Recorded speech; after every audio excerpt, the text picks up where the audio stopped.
What is this wiretapping thing all about, and the Wikileaks thing too? It's pretty heady stuff. The Dan York State of Mind program is brought to you in part by Lookout Rhode Island and Takeo Comfort Solutions. You know, I kind of lean on him these days. Timothy Egar is a cybersecurity expert from Brown University, and he'll be my guest here momentarily after I show you the story. Welcome in. This program was recorded yesterday. If you're familiar with the Friday shows, we always produce our shows on Thursday for Friday. We every day, Monday, Tuesday, Wednesday, Thursday for that night, but we do two shows on Thursday for production reasons. And the reason I tell you that is not to take away the magic of television, but in case anything has happened, and it's always a fast-moving news cycle, right? If anything has happened on Friday, Thursday night into Friday, other than a little snow, you need to know that we didn't miss it. It just didn't happen for us yet. Otherwise, this is still a contemporary conversation. And a really important one. And it's really interesting because the politics of Donald Trump and the kind of, I don't know, bar that he has raised for the what factor has kind of left a little bit of this wiretapping thing. I don't have data that says America is doing a heavy sigh over it, but I feel like America might be doing a heavy sigh over it, which is incredible in some ways. Here are a few headlines to kind of explain the whole thing. If you remember, well, the tweets are what started this whole thing on Saturday of last week, of this past Saturday. Terrible, just found out that President Obama had my wires tapped in Trump Tower just before the victory. Nothing found, McCarthyism. Up front, he calls it Nixon Watergate and literally refers to the former president as a bad or sick guy. Next graphic that we have here. Now there's some discussion of, you know, even Lindsey Graham, the South Carolina senator, is suggesting that he wants, it's almost as like he's calling out Donald Trump's bluff by now asking for documentation on this from the FBI, and he might subpoena it, he says. And of course, the former president's doing the eye roll. Here was the latest that we had at production time on this story yesterday. Thanks so much for doing this. Senate Majority Leader Mitch McConnell is weighing in on President Trump's claim that former President Barack Obama ordered wiretapping of Trump Tower during the 2016 presidential election. There's no evidence of that. I've not heard of it before, but that's an appropriate subject for the Senate Intelligence Committee to take a look at. Mr. Trump is pressuring Congress to look into his allegations as part of its investigation into Russia. He has asked the House and the Senate Intelligence Committees to use their resources and their processes to examine the facts and come to a conclusion. Republican Senator Lindsey Graham and Democratic Senator Sheldon Whitehouse have asked FBI Director James Comey to hand over any warrant applications and court orders related to wiretaps of President Trump, the Trump campaign, or Trump Tower. If there's no warrant, that's something we need to know. If there was a warrant, I need to understand why one was issued. President Trump has alleged something very serious. I'm willing to get to the bottom of it. White House officials insist President Trump was not the target of a counterintelligence investigation. I just want to be really clear on one point, which is there is no reason that we have to think that the president is the target of any investigation whatsoever. A spokesman for Mr. Obama released a statement calling President Trump's accusations false. Neither Mr. Trump or his administration has offered any proof to substantiate his claims. Timothy Egar is here to try to make sense of it all. Yeah. Look, you've been around the pike. By the way, you've worked for both Republican and Democratic administrations. He's at the Watson Institute at Brown University. World-traveling cybersecurity expert. Just got back from the Germany discussions and everything else. In fact, the last show you were on your way out. Thank you for coming. Sure.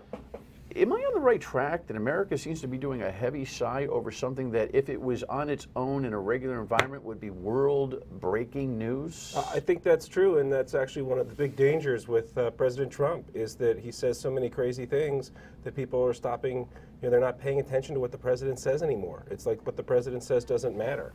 The fact that the president accused the former president of wiretapping him deliberately, his phones, this is an extraordinary accusation. And yet, as you said, it's less than a week later, and people kind of have done an eye roll and said, well, that's Trump being Trump. And what does that mean for when Trump has to say something about something that really is serious?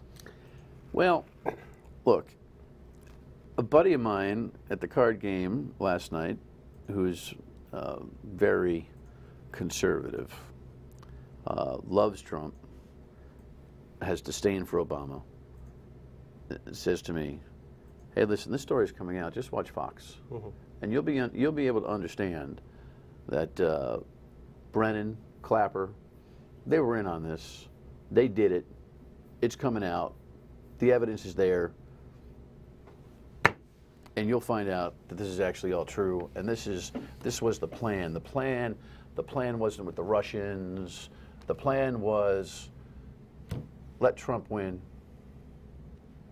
Just the theories. I mean, this is the layman bar talk now. I understand. You know, Trump wins, and then you would immediately begin the impeachment conversation, and then you set this thing up first. I mean, what I'm saying is the imaginations of Americans are running wild in all sorts of ideological directions, and I'm really concerned about this thing called the truth and how we determine what it is.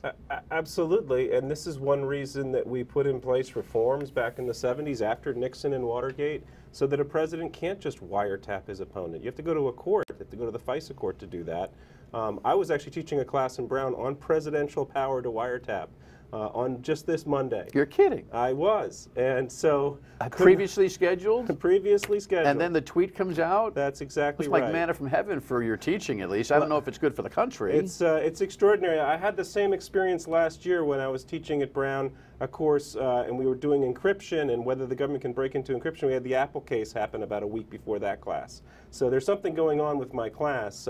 Maybe people need to look at my syllabus and see what's going to happen next. But yeah, my students learned, no, the president can't just order what somebody day should I buy a wiretap. lottery ticket, by the way? That's, that's what I really want to know. I don't have anything on lotteries, unfortunately. But yeah, the truth could be that in the course of a counterintelligence investigation in 2016 around Russian influence around the elections, we have incidental collection of all sorts of information. Some of that's been leaked. That's kind of troubling. And we want to make sure that we conduct these kinds of investigations in a fair way. So your friend, at the bar stool, who's a Trump supporter, might say, hey, let's make sure that we are fair to the Trump campaign in how we investigate this issue of Russian interference. I think that's absolutely a legitimate concern to have. But when you go, several steps further and accuse the intelligence community of what is pretty serious federal crime and would be the biggest abuse probably since Watergate, that really undermines, I think, trust between the president and the intelligence community, and that kind of lack of trust is actually very damaging. Well, I'm trying to track the president's train of thought here, and this Breitbart influence, especially with Steve Bannon, who's in there in the White House in his ear all the time. A quick read of a Breitbart story, I guess, is the theory that he misunderstood something that the Breitbart folks were reporting regarding the whole process of wiretapping and just woke up in the morning and decided to spit out what he was going to spit out, perhaps influenced by some right-wing talk show hosts as well on the radio. I don't know. I'm just aghast that he would do this. But what's incredible, again, is America's saturation level. Yeah. Most of America is not aghast. They just kind of go, well, it's. I mean, I think again, this is the dangerous part of it, is that you end up making intelligence and national security into a partisan issue. Whether you believe the intelligence community now has to do with, what you think about Trump or Clinton or Obama, instead of it being an important and serious matter for national security. And that doesn't mean they don't make mistakes. Of course they make mistakes, and it's a serious matter when they do. But they're not political people. They're not partisan people out to get a particular candidate. In fact, that was one of the problems, I think, during the 2016 elections, is that it was so explosive, the fact that the Russians were interfering with the elections, that they actually hesitated quite a bit. They didn't want to interfere in the election themselves by making these claims about Russian interference during the election. And so now we're hearing all about it now as a result. All right, the WikiLeaks thing is a concern. We'll park that to our 2 segments down the road. When we come back, how do we get the truth on this wiretapping allegation? Talk about it coming up. Stay with us. President Obama, in his former role, reportedly he had quite the eye roll over the news that Donald Trump accused him of being a bad or sick man and having wiretapped Donald Trump and/or the Trump Tower. Of course, we don't really know what he means, so I'm not going to elaborate into the the current president's work on this. Lindsey Graham and our own Sheldon Whitehouse penned off a letter to James Comey, the director of the FBI, more or less saying, hey, listen, give us all the information. What now? Yeah. What do you think?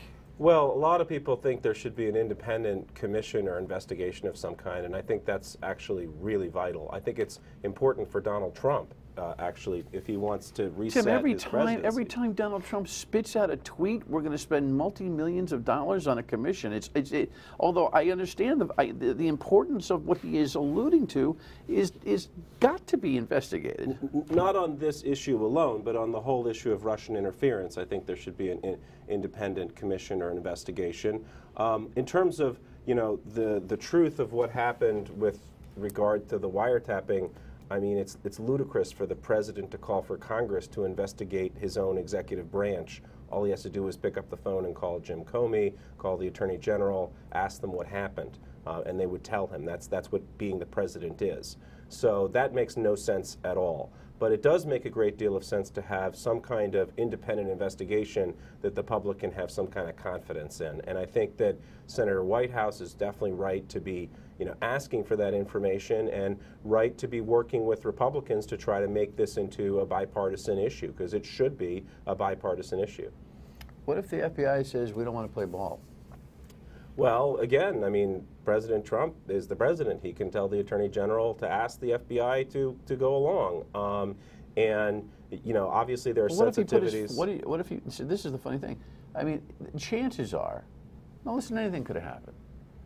I've stopped predicting the future. Yeah. But if Donald Trump just put his foot in his mouth, what motivates Donald Trump to ask the Justice Department to investigate the wiretap? I mean, why would you exacerbate your own mistake?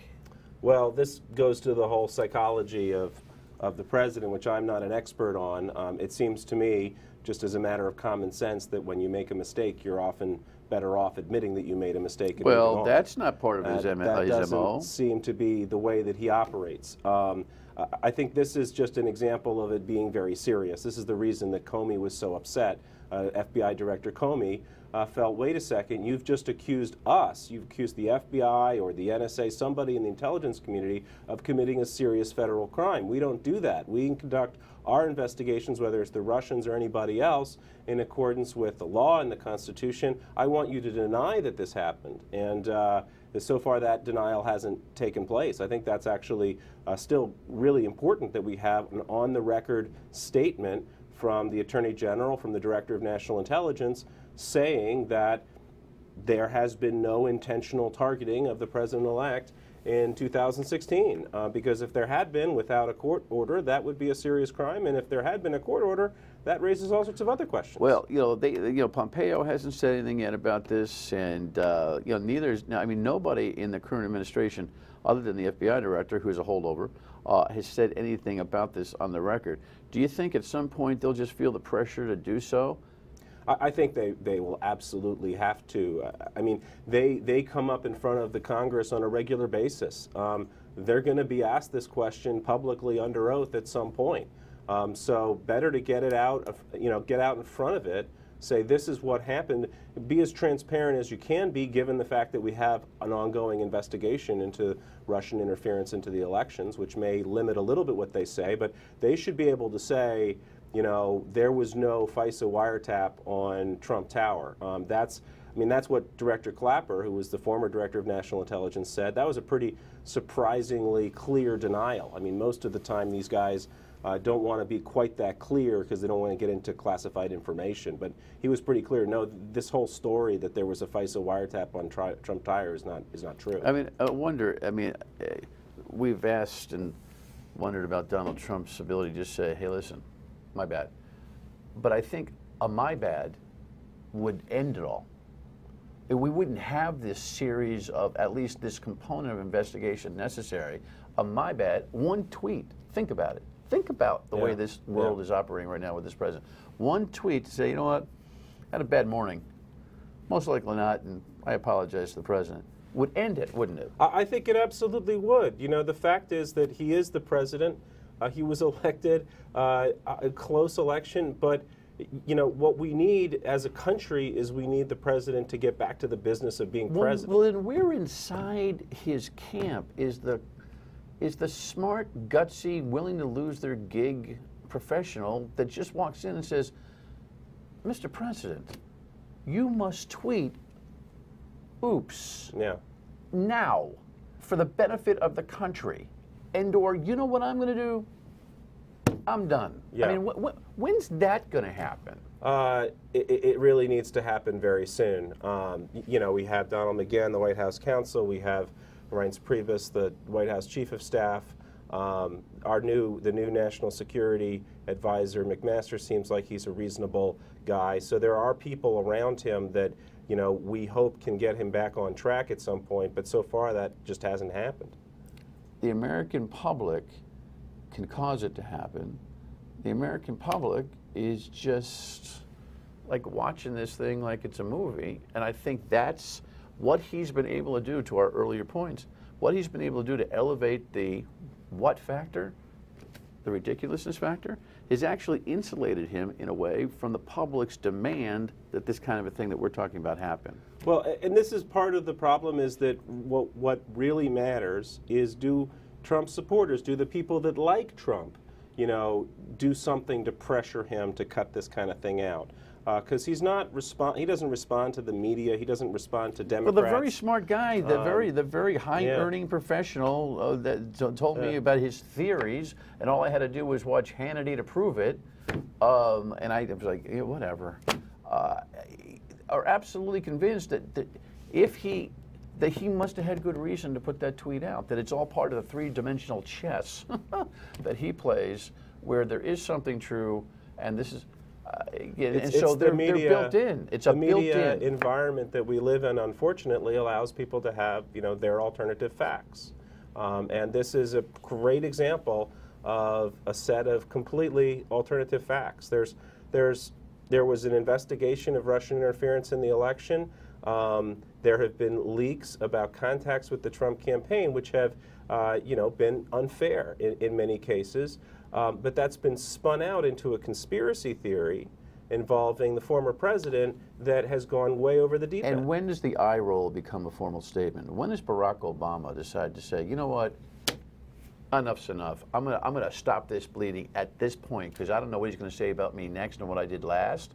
But under no circumstances, put his neck out there, and he could elevate the conversation to a whole nother Clint Eastwood level. Well, I think that's frankly more distraction and drama. You know, I think he's no drama Obama, and I think he probably thought carefully about whether he was going to say something directly and said, no, you know, I really should have my spokesman deny this, because I don't want to have the former president and the president getting into an argument. That's not good for the country. That's not the kind of thing that we want. You know, President George W. Bush was actually very gracious to President Obama.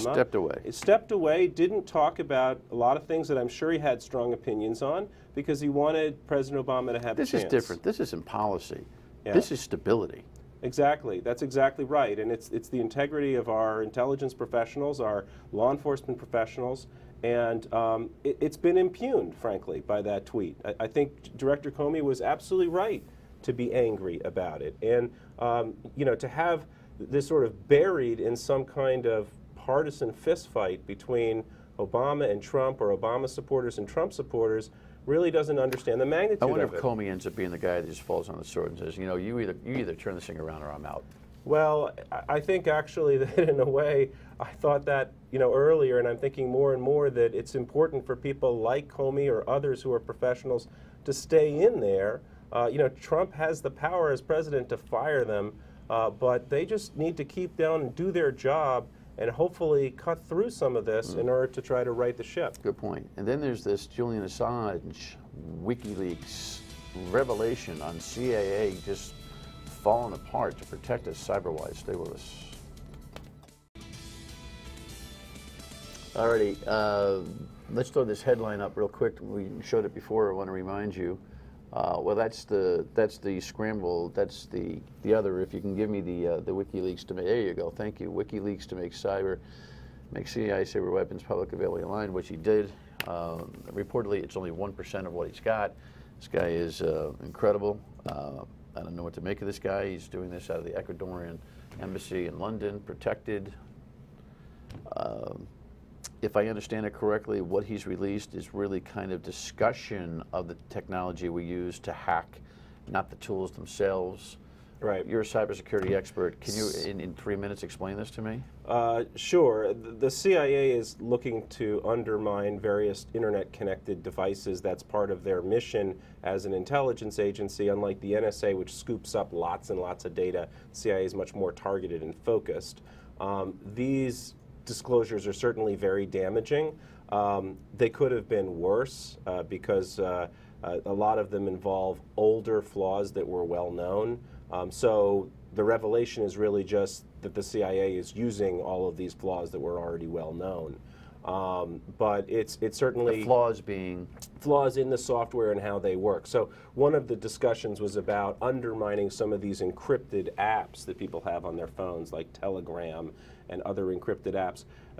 What really is going on is these hacking tools are used to undermine the whole operating system of that phone or that device, so that before the encryption's even applied, you can suck out the data. So that's what's called undermining the endpoint. It's a way to get around the problem of encryption. Well, do the ISIS leaders, I mean, forget Russia. Yeah. I mean, there's all sorts of theories that he's a Russian, actor. Do you think he is? Well, he certainly seems to be coordinating with the Russian intelligence services in some fashion. So you get the ISIS and Al-Qaeda types who are thinking, oh, now that's where they're trying. Well, duh. I'm guessing they know the CIA is looking to bust up everything that they use to communicate anyway. But what are you most worried about what he says he still has? I would be very worried about 0 days. These are the flaws that people don't know about. There's a process in the intelligence community for deciding whether to notify a maker when there's a flaw like that to fix it, or whether to keep it and use it for intelligence. So if there are 0 days that they have that he's keeping back, that could really damage our intelligence efforts. Also worried about targets and things that weren't included in this, this particular leak. Those could also be pretty damaging. But in general, we have an age kind of mass leaking that's been going on ever since Wikileaks got started, going on up through Snowden. I mean, I tell you, every time one of these leaks come out, Snowden starts looking a little bit better. I mean, he worked with the New York Times and the Guardian instead of dumping everything on the internet, whether you love or hate him.